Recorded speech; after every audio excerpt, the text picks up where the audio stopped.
everybody, it's Payday, and you're listening to the Payday Podcast with your host, Samantha, me. Welcome back for another episode, and today we're diving into a big one. Today's episode is about not letting denial lead you into debt. So, unless you're making jokes or maybe a documentary, you will rarely hear folks talk about their debt out loud. You'll hear them talking about overall student loan debt or people live above their means, but you won't hear people personally discuss how it happens to them. You'll hear the rent is too high and adulthood is expensive. But for real, why are so many of us in debt? And the answer to that question, the real answer, is really, really big. And I will separate that answer into 4 parts because today's episode is only going to be about one part of the debt equation.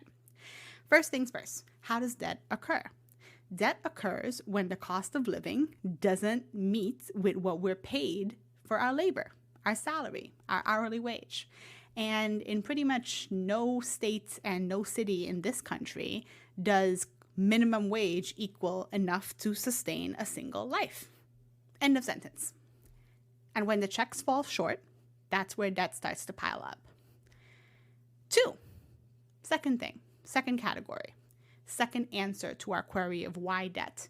We have aspirational debt. For example, student loan debt is a really good example of aspirational debt. You acquire debt from aspiring to better your life. How dare you? That was sarcasm if you can't tell. How dare you aspire to better your life? And what's interesting about aspirational debt is certain aspirational debt is treated as good. Mortgages, anyone? You had the audacity to aspire to have a home, to house a family. That's aspirational of you.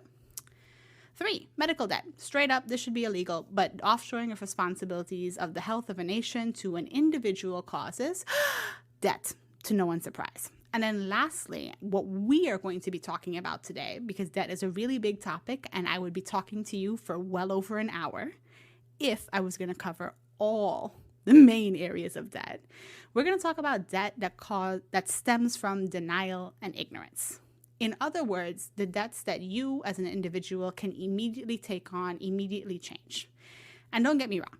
Like I said, each one of those areas deserves a whole episode, but we're going to take this one step at a time. So don't let denial equal debt. What do I mean by that? Well, simple question for you, my listeners. How many of you have looked at your credit card statement in the last month? How many of you know what your balances are, not just what your minimum payment is? How many of you deliberately do not look at any of that information because it stresses you out and you just don't wanna?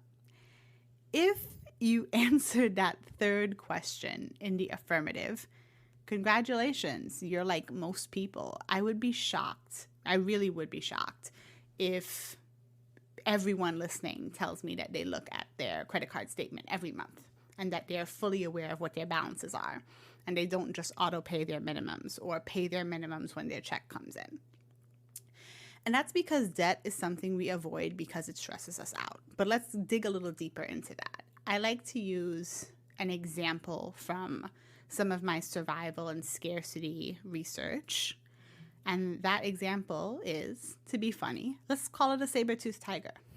When something stressed us out, our ancestors, who all survived because we are here breathing and talking to one another, our ancestors ran away from it. Avoidance was a survival technique.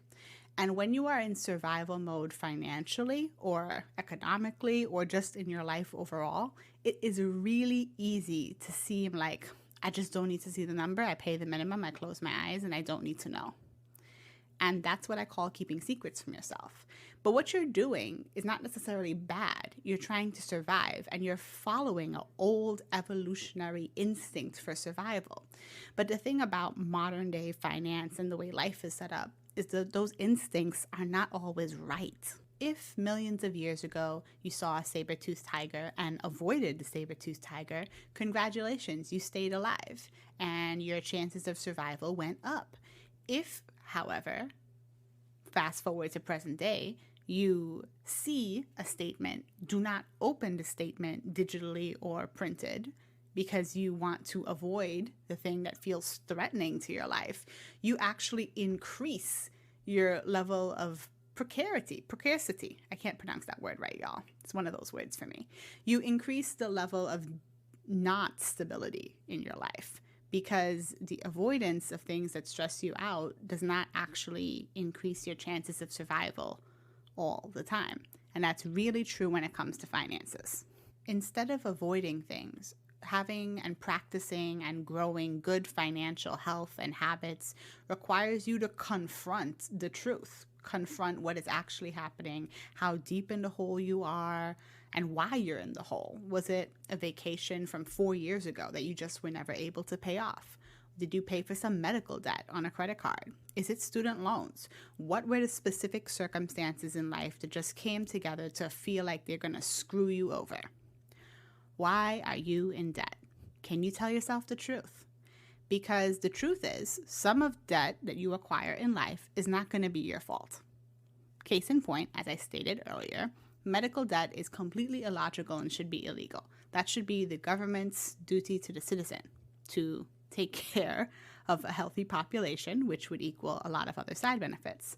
Student loans, also very easy to argue immoral, but something that we take on individually, mostly because many of us were 18 and didn't know better. What happened if you are in debt to cause that debt? And just tell yourself the truth. This is what occurred. A, B, C. And just put those facts down on paper and be as unemotional about it as possible. And if you're going to be emotional about it, that's okay. That is okay. Because confronting why you are in debt to begin with is emotional. And most people cry. The next thing is trying and starting to understand your debt. So when I said that this was going to be a part of the conversation, I said denial and ignorance. And most people do not understand how interest works when it comes to being in debt. And that's not really people's fault. Yes, I know we got taught interest in school in maybe 4th or 6th grade, but most people never took a single personal finance class where they could say, a credit card is 22% interest. Student loan interest is applied this way. How interest works is the difference between bills and debt payments. Your electric bill is your electric bill. There's no interest on that. But your credit card is not a bill because it has interest on it. Now, I imagine that at this point, you might be thinking to yourself, I know this lady is not asking me to do math and use interest. Okay, fair, valid. I am not expecting you to do math. Actually, I'm expecting you to expand your resources because you deserve to make your life easier. Speaking of ways to make your life easier, if you're getting ready to start a podcast and you haven't heard of Anchor, it's the easiest way to get started. It's free. Anchor distributes your podcast for you across multiple platforms, including Spotify and Apple Podcasts. Their app allows you to edit straight from your phone or computer, and there's no minimum listenership to start earning revenue. It's everything you need to make a podcast in one place. Download the free Anchor app or go to anchor.fm to get started. Making your life easier starts with telling yourself the truth about why you're in debt and finding the truth about how your debt operates. Now, the math part, right? I know a lot of folks are intimidated by the math behind this. How do you do these equations? I want you to start using pre-built calculators from reputable personal finance websites, because the pre-built calculators do the interest for you. They do the math for you. You don't have to worry that you've made a mistake in your own spreadsheet, in your notebook, on your phone's calculator. And you need to take your personal error and personal feelings out of making some of the decisions that you're going to need to make in order to clear yourself of debt. And so Smart Asset, NerdWallet, Bankrate, those are 3 great websites with dozens of built-in calculators that you could start to input your debt, input your minimum payments, input the percentage of interest that you're paying, and say, okay, this is what it is. This is how long it's going to take to clear it. It's going to take 6 years. Because when most people have enough income to really attack their debt, what they do is they start throwing money at their debt. They start making payments of $200, $400, $500, $1,000. They're like, I just want it gone. It's been the same number forever. And I don't understand why, even though I've made 18 payments, the balance has never gone down. Interest, the answer is interest. It's never gone down because of interest. I want you to understand how interest works, because if you don't understand how interest works, you're probably going to be in debt again at some other point in your life. And that means stop making this something that you don't think you can learn. You can learn about this. You can, I promise you. When folks start throwing money at the problem, which may be in this context debt, I know they haven't thought about what is really going on in their life deeply, because the number one indicator, more than financial knowledge, more than anything else, of whether or not you're going to be back in debt is not how much debt you have, but your savings rate. And folks who, as soon as they have income, start throwing everything into their debt, that is bad financial practice. Instead, you have to start building yourself up so you don't have an emergency credit card anymore. Instead, you start to have a real emergency fund. An emergency fund and how to calculate an emergency fund is going to be one of the upcoming episodes. But I want to walk you through the math that feels intimidating. So using one of those websites, NerdWallet, Smart Asset, Bankrate, none of whom are paying me, this is not a sponsorship. Using one of those websites, use a credit card calculator, put in the interest. Let's do an example together. Let's say you have a $500 balance owed. The interest is 24% and your minimum payment is $45. And like, I've been paying this forever. Well, guess what? Your minimum payment of $45 does not actually pay all the interest, because at 24% of 500, you're paying $71 extra is being added in interest every month. And it's the end of February 2022, you would be paying that card, that little $500, until March 2023. How am I supposed to pay this card off? I'm just going to use my tax refund check, right? I'm just going to pay it all off at once. Yeah, but do you have any savings for yourself? The answer is not always yes. So if this is someone who is building their savings for the very first time, or rebuilding after all of the chaos of the last almost 3 years of COVID, I would say, do we have an extra $50 a month? Okay, guess what? An extra $50 plus your minimum payment. Throw that into the little calculator and see what that does. Oh, now we're actually paying the interest and principal, and that card will be paid off by July this year. Whoa. Now that one credit card, which has been hanging out over your head for however long, is paid off 8 months faster than if you had been using it. And let's say the tax refund that you were going to use to pay it off and pay some other bills, instead you were able to save a portion of that and put that in a high yield savings account. And now you start to stabilize the ground under your feet, because when there's an emergency, that's when people go into debt. Well, what if you didn't need to have an emergency credit card because you had an emergency fund?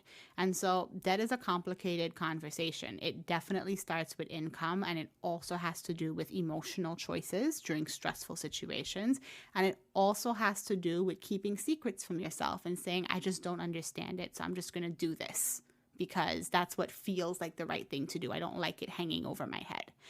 But my job is to educate my clients and my communities to make financially intelligent decisions wherever possible, while respecting that emotions and facts don't always get along. Denial gets people into debt pretty quickly once money is, let's say we have enough income to live our life, we have a little bit extra income, we have some lifestyle inflation. Oops, somebody we love had an emergency. Oops, we had an emergency.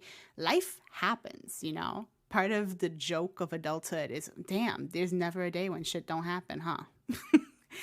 But because of that, you have to be very honest about where you're at in life. Sometimes you have a bad year and you will need the next year to be a recovery year. And you'll have to think about it. Okay, starting in January, this is going to be the year that this card is going to get paid off because it hasn't been at zero in 3 years. You have to have conversations with yourself that are honest, and you have to get out of denial. Denial is an old survival instinct, and it does not help you live modern life. In fact, it actively harms you because you can avoid certain things, but denial is a willful thing, and it means that you don't want to tell yourself the truth about what your reality is like right now. And if you can't tell yourself the truth about what the reality is, then you can't change it. you're surrendering yourself from changing it, and you're giving up your agency to change. And we don't do that here. We are in control of our own lives despite all of the storms around us. And so this is a conversation about how we stop that. Denial doesn't have to equal debt. We can get out of denial and we can get out of debt. I hope this conversation was helpful for you, and I hope it made you feel a little bit more at ease about confronting whatever your financial reality is, and hopefully gave you the start of some resources to prepare you to change it. This is Samantha Mantra signing off. I want you to take care and enjoy the rest of your payday.